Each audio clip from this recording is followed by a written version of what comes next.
बिस्मिल्लाहिर्रहमानिर्रहीम। अस्सलाम वालेकुम students, my name is Mohammad Usman Saleem. I am from UGI chemistry department.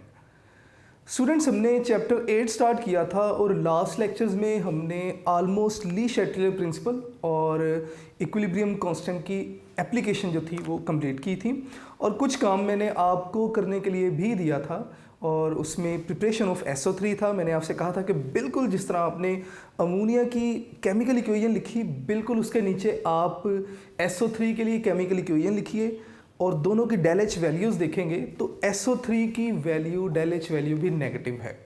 इसका मतलब दोनों में अगर आपने प्रोडक्ट्स मैक्सिमाइज़ करनी है, यील्ड मैक्सिमाइज़ करनी है, तो तरीक़ेकार दोनों में सेम होगा। ठीक है। दूसरे नंबर पे SO3 की ऑप्टिमम कंडीशंस आपको पता होनी चाहिए। ये बेटे MCQs वगैरह में पूछा जा सकता है। ठीक है। आज का जो हमारा टॉपिक है that is ionic products of water. अब ये टॉपिक भी पेपर पॉइंट ऑफ व्यू से इम्पॉर्टेंट है। ठीक है। इसमें से शॉर्ट क्वेश्चन भी बन जाते हैं मोस्टली और MCQs तो अक्सर इसमें से पूछा जाता है। तो स्टार्ट करते हैं जी हमारा आज का topic, ionic product of water.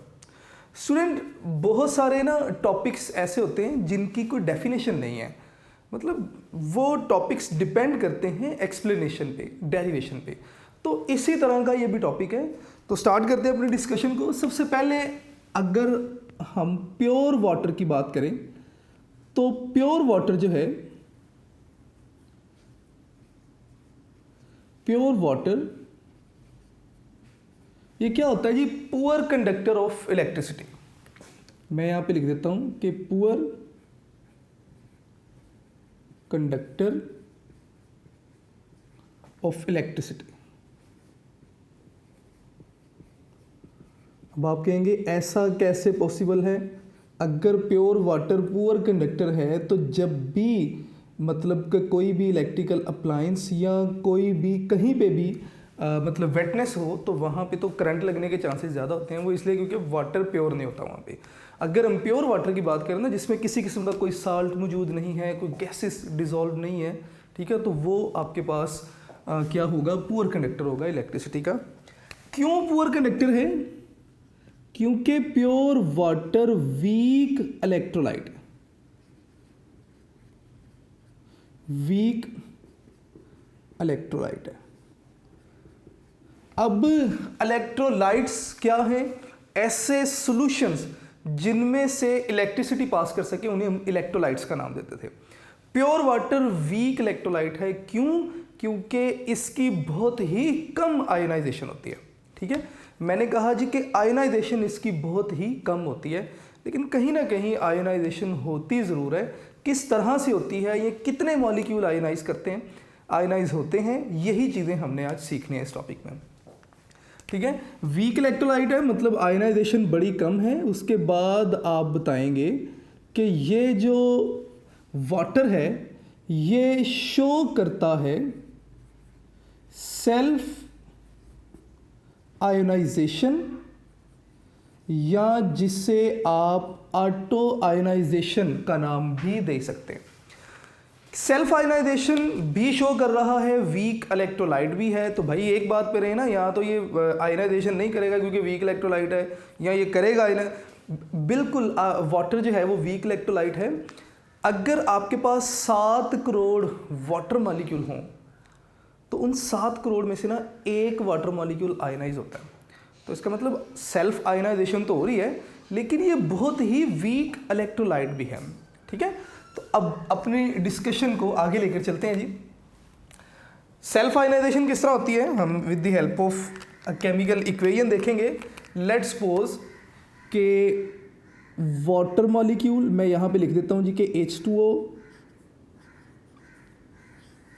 और एक और वाटर मॉलिक्यूल जिसे मैंने H2O लिख दिया। ठीक है। अगर वाटर की सेल्फ आयोनाइजेशन हो रही है तो किस तरह होगी? दोनों वाटर मॉलिक्यूल में से ऑब्वियसली कोई एक वाटर मॉलिक्यूल आयोनाइज होगा। लेट्स से ये वाटर मॉलिक्यूल आयोनाइज हुआ, यहाँ से H पॉजिटिव इस वाटर मॉलिक्यूल को अगर मिलेगा तो ये बन जाएगा जी क्या? H3O पॉजिटिव और साथ में आपके पास क्या बन जाएगा? OH नेगेटिव, साथ में आपके पास क्या बन गया जी, OH नेगेटिव। ठीक है, अगर देखा जाए तो एक ही वाटर मॉलिक्यूल आयनाइज हुआ, तो अगर मैं एक ही वाटर मॉलिक्यूल के लिए इक्वेशन लिखना चाहूँ तो मैं इस तरह भी लिख सकता हूँ कि आपके पास H2O था और क्या हुआ, H2O आयनाइज हुआ और H2O की आयनाइजेशन से आपके पास जो प्रोडक्ट बनी that is H positive plus OH negative. ठीक है, अब अगर इसके लिए आप Kc इम्प्रेशन लिखना चाहें तो आप किस तरह से लिखेंगे, हम लिखेंगे कि Kc आपके पास इक्वल होगा प्रोडक्ट्स बाय रिएक्टेंट्स। ठीक है, तो मैं यहाँ पे लिखूंगा कि प्रोडक्ट्स आपके पास क्या हैं, H पॉजिटिव, ठीक है, और इसी तरह साथ में आपके पास क्या है, OH नेगेटिव, और रिएक्टेंट्स हमारे पास क्या है जी, रिएक्टेंट्स है जी वाटर। मैं इसे कुछ तरतीब में लिख दूं ताकि इस बोर्ड पे लिखा हुआ आपको ये ज़रा साफ भी लगे। लें जी, और जो रिएक्टेंट्स है that is water,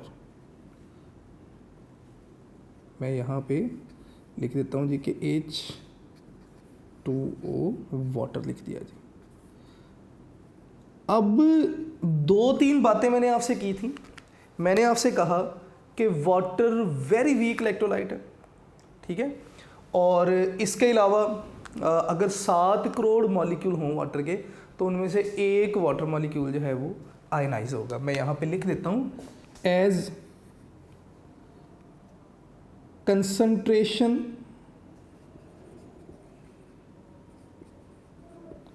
of water remain constant. Water की जो कंसंट्रेशन है वो ऑलमोस्ट कांस्टेंट रहती है। रीज़न क्या है उसकी, 2 रीज़न्स हैं उसकी। एक तो वीक इलेक्ट्रोलाइट है और वेरी लो आयनाइजेशन है। मैं यहाँ पे लिख देता हूँ कि वीक इलेक्ट्रोलाइट और वेरी वेरी लो आयनाइजेशन, इन 2 बातों की वजह से क्या होता है कि 7 करोड़ अगर वाटर मॉलिक्यूल हैं तो उनमें से एक वाटर मॉलिक्यूल आयनाइज होगा। तो अगर 7 करोड़ में से एक वाटर मॉलिक्यूल निकल भी जाए तो हम कहते हैं जी वाटर ऑलमोस्ट वाटर की जो कंसंट्रेशन है वो क्या है, कांस्टेंट है। ठीक है, तो इन सारी जो मैंने ऊपर ये 2-3 लाइंस लिख दी, अगर मैं इन लाइंस के बिहाफ से बात करूं तो मैं कह सकता हूं जी, तो बेटे अब ये जो Kc है ना, अगर आप इसकी वैल्यू देखेंगे तो Kc इसकी वैल्यू वाटर की आयनाइजेशन के लिए इक्वल होता है ये किसके, 1.8 इंटू 10⁻⁻16 मोल्स पर dm³। ठीक है ना, अब दूसरे नंबर पे आपके पास वाटर है और ये मैंने कहा कि इसकी कंसंट्रेशन क्या रहती है, हमेशा कांस्टेंट रहती है। तो आप इसे दूसरी तरफ मल्टीप्लाई कीजिए, तो मैं इसे लिख सकता हूँ जी कि Kc और into H2O concentration of water, ये सारा इक्वल होगा जी किसके, H पॉजिटिव, इसी तरह OH नेगेटिव। ठीक है, और ये सारा इक्वल होगा KW के। क्यों, क्योंकि आपके पास जो प्रोडक्ट है कांस्टेंट था, ये भी कंसंट्रेशन ऑफ वाटर मैंने कहा जी कांस्टेंट रहेगी, ये भी कांस्टेंट, ये भी कांस्टेंट, ये दोनों कांस्टेंट जब मिलते हैं तो एक नया कांस्टेंट बन जाता है। मैं यहाँ पे लिख देता हूँ कि Kc और साथ में अगर मल्टीप्लाई करेंगे आप H2O को तो ये आपके पास बन जाएगा KW, जिसे आप नाम देते हैं डिसोसिएशन कांस्टेंट ऑफ वाटर का। जिस भी चीज़ की आयनाइजेशन हो रही होगी उसी का डिसोसिएशन कांस्टेंट होगा। ठीक है, अब डिसोसिएशन कांस्टेंट ऑफ वाटर के इक्वल है, Kc की वैल्यू मैंने बता दी। अब ये जो KW है ना, इसे आप डिसोसिएशन कांस्टेंट ऑफ वाटर भी कहते हैं। ठीक है, और इसकी जो वैल्यू है रूम टेम्परेचर पे दैट इज़ 0.1 इंटू 10⁻⁻, 1.0 1 इंटू 10⁻⁻14, ठीक है, और कब एट 25 डिग्री सेंटीग्रेड। ये बेटे बातें आपने याद रखनी है, ठीक है। अब अगर हम क्या करना चाहते हैं, हम वैल्यू मालूम करना चाहते हैं जी किसकी, इसकी कांस्टेंट की वैल्यू मालूम करना चाहते हैं, तो किस तरह मालूम करेंगे। केसी की वैल्यू हमारे पास गिवन है, ठीक है। क्या वैल्यू है जी हमारे पास, 1.8 इंटू 10⁻⁻16। कंसनट्रेशन ऑफ H2O की वैल्यू हमने मालूम करनी है। अब मैं यहाँ पे ना एक दो बातें लिखूंगा, ज़रा आपने गौर करना है। मैं यहाँ पे लिखूंगा जी कि 1 dm³ वाटर, या 1 dm³ का मतलब होता है 1000 ग्राम या 1 ग्राम किलोग्राम, ठीक है। अब वाटर की अगर बात हो रही है तो वाटर का मोलर मैस हमें पता है कि मोलर मैस ऑफ H2O ये भी हमें पता है, दैट इज़ 18, ठीक है ना, ग्राम पर मोल। अब अगर आपने क्या करना है, आपने वाटर के कंसंट्रेशन मालूम करनी है। ये हमारे पास क्या आ गया जी, वॉल्यूम, ठीक है। ये हमारे पास वॉल्यूम में इतना मैस होगा, और हमें ये भी पता है कि वाटर का मोलर मैस कितना है, 18। तो अब अगर आपने क्या करना है, आपने वाटर के नंबर ऑफ मोल मालूम करने हैं, तो मैस बाय मोलर मैस। तो मैं यहाँ पे लिख सकता हूँ कि number of mole equal to mass by molar mass. अब मैस आपके पास कितना है जी, 1000, मोलर मैस कितना है, 18।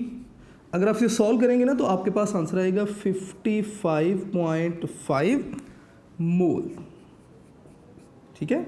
तो इसका मतलब हमारे पास नंबर ऑफ मोल भी आ गए, ठीक है, और हमारे पास वॉल्यूम ऑलरेडी मौजूद है। अगर आपने कंसंट्रेशन ऑफ वाटर मालूम करना है तो कंसंट्रेशन जो है ना, concentration is equal to number of mole by volume. Number of mole हमारे पास कितने हैं जी, 55.5 मोल, ठीक है, और वॉल्यूम हमारे पास कितना आया, 1 dm³। तो हमारे पास जो आंसर आएगा कंसंट्रेशन ऑफ वाटर का, दैट इज 55.5 मोल पर dm³, यानी कि ये आपके पास कंसंट्रेशन ऑफ वाटर की वैल्यू आ गई। मैं यहाँ पे लिख भी देता हूँ, that is equal to H2O, ठीक है।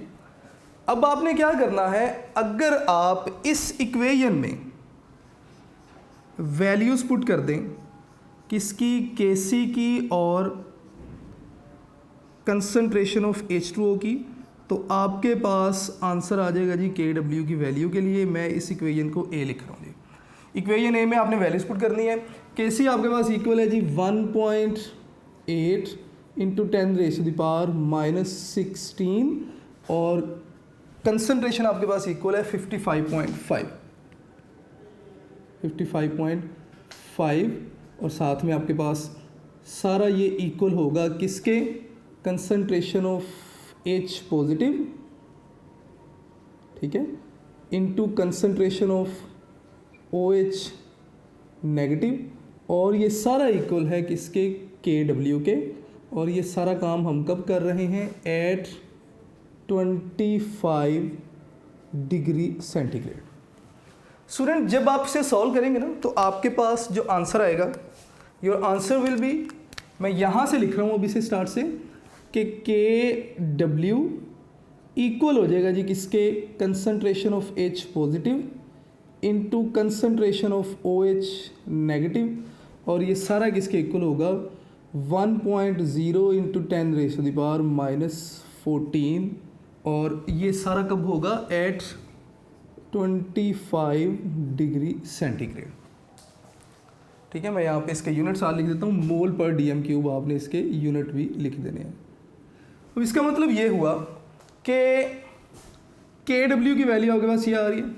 अब करना क्या है नेक्स्ट आपने, अब बाय कंसंट्रेशन अगर बात करूं,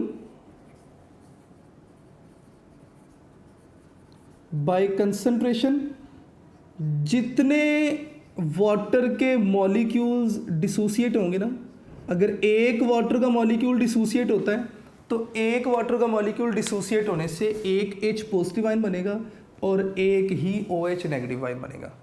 यानी कि वाटर मॉलिक्यूल डिसोसिएट होंगे, जितने H पॉजिटिव आयन बन रहे हैं उतने ही OH नेगेटिव आयन बनेंगे। तो इसका मतलब ये हुआ कि बाय कंसंट्रेशन जो कंसंट्रेशन ऑफ H पॉजिटिव है ये इक्वल होगी कंसंट्रेशन ऑफ OH नेगेटिव के, यानी कि दोनों की कंसंट्रेशन हमेशा क्या होगी, इक्वल होगी। तो मैं इस इक्वेशन में OH की जगह पे H पॉजिटिव पुट कर रहा हूँ, तो मैं इसे लिख सकता हूँ कि KW ये सारा आपके पास इक्वल हो जाएगा जी कंसंट्रेशन ऑफ H पॉजिटिव, ठीक है, और दूसरी तरफ भी कंसंट्रेशन ऑफ H पॉजिटिव। मैं दोबारा बता रहा हूँ कि बाय कंसंट्रेशन अगर एक H पॉजिटिव बनता है तो एक ही OH नेगेटिव बनेगा। तो H positive equal to OH negative, मैंने इस इक्वेशन में OH नेगेटिव की जगह H पॉजिटिव पुट कर दिया और ये सारा इक्वल होगा किसके, 10⁻⁻14 मोल पर DM क्यूब के, और याद रखिएगा एट 25 डिग्री सेंटीग्रेड। इसका स्क्वायर ले लीजिए तो KW आपके पास इक्वल होगा कंसंट्रेशन ऑफ H पॉजिटिव इसका स्क्वायर, और ये सारा इक्वल होगा 10⁻⁻14 के। अब ये KW चाहे आप यहाँ से रिमूव भी कर दीजिए, कोई इशू नहीं है, क्योंकि हम ऑलरेडी इसकी वैल्यू पुट कर चुके हुए हैं KW की, ठीक है। तो अब नेक्स्ट आपने क्या बताना है, अब आपने बताना है कि दोनों तरफ अगर आप स्क्वायर ले लेंगे तो ये आपके पास आ जाएगा जी कि कंसंट्रेशन ऑफ H पॉजिटिव ये आपके पास इक्वल आ जाएगा जी किसके, 10⁻⁻7 के, क्योंकि स्क्वायर रूट लेंगे दोनों तरफ तो ये स्क्वायर ख़त्म हो गया और पावर का स्क्वायर ख़त्म होगा तो आपके पास -7 जो है वो आ जाएगी, क्योंकि पावर हाफ हो जाएगी इसकी, ठीक है। तो ये आपके पास बन जाएगी जी concentration of H positive that is 10⁻⁻7। और इसी तरह अगर आप OH के लिए चलेंगे तो OH की कंसंट्रेशन आपके पास बन जाएगी 10⁻⁻7। मैं यहाँ पे लिख लेता हूँ कि similarly concentration of OH negative ये बेटे आपके पास इक्वल हो जाएगी किसके, 10⁻⁻7 के, ठीक है। अब ये हम सारी बात कर रहे हैं प्योर वाटर के लिए, और कब, एट 25 डिग्री सेंटीग्रेड। अब ज़रा बुक पे टेबल देखिएगा आप, अगर जैसे जैसे आप टेम्परेचर बढ़ाते जाएंगे तो KW की वैल्यू भी बढ़ती जाएगी, ठीक है। 25 डिग्री सेंटीग्रेड 0 डिग्री सेंटीग्रेड पे 0.11 इंटू 10⁻⁻14 है। 10 पे अगर आप आएंगे वैल्यू बढ़ गई, 75 पे वैल्यू 100 पे अगर आप आएंगे तो वैल्यू बन जाएगी 7.4 इंटू 10⁻⁻14।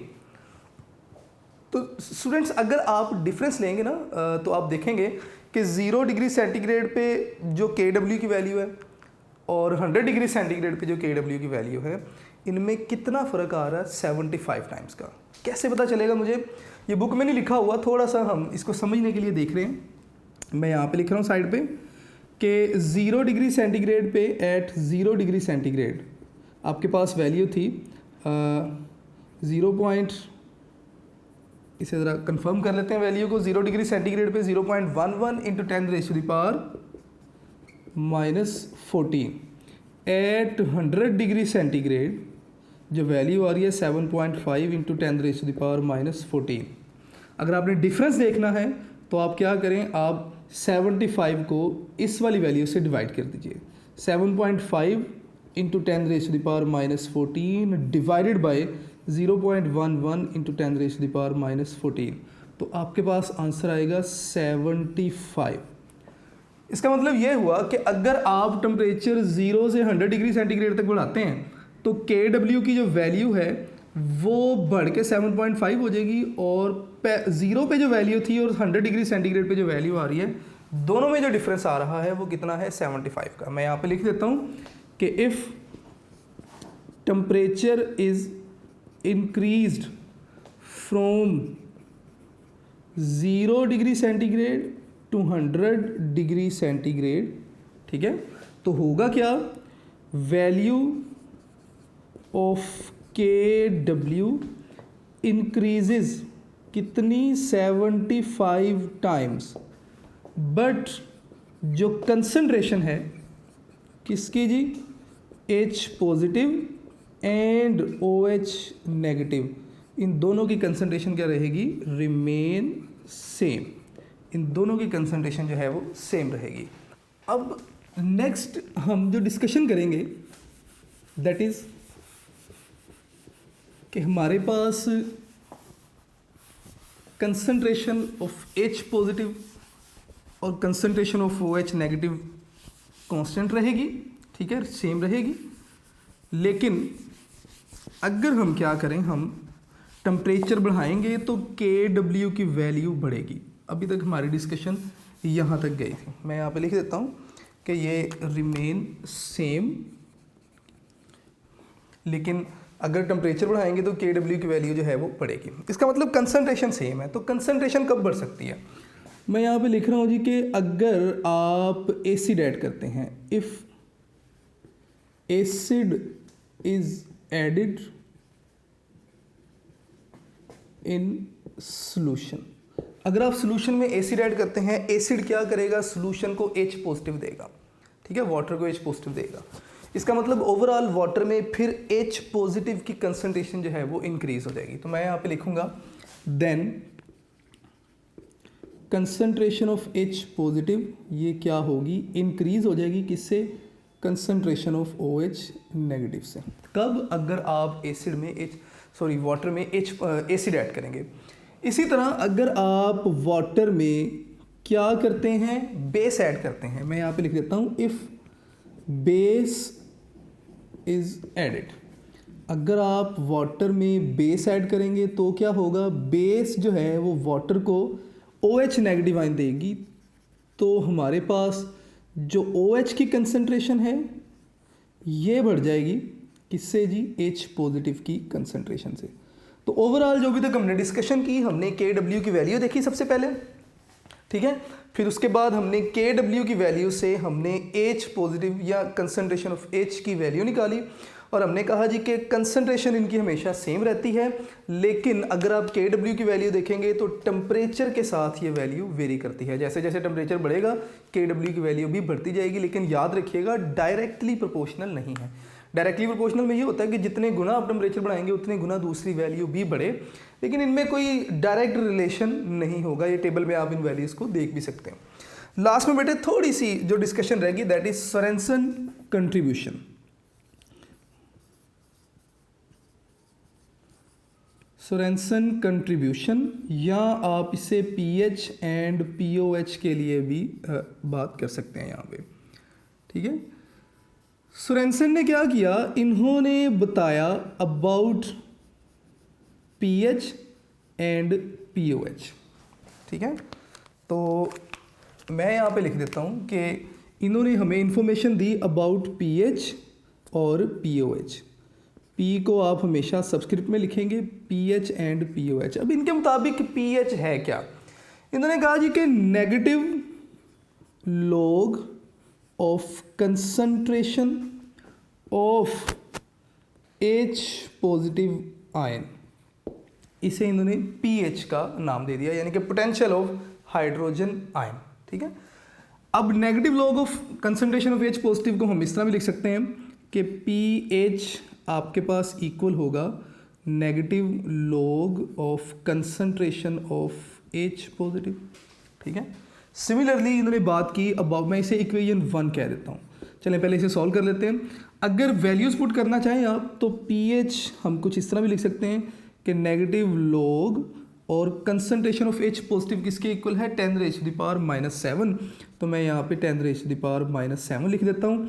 या pH आपके पास इक्वल हो जाएगा जी, ये माइनस लॉग में हमेशा शुरू में मल्टीप्लाई होगा आके, तो माइनस माइनस प्लस और 7 और लॉग 10 आपके पास क्या होगा, 1 होगा। मैं यहाँ पे लिख देता हूँ कि log 10 आपके पास इक्वल होता है 1 के।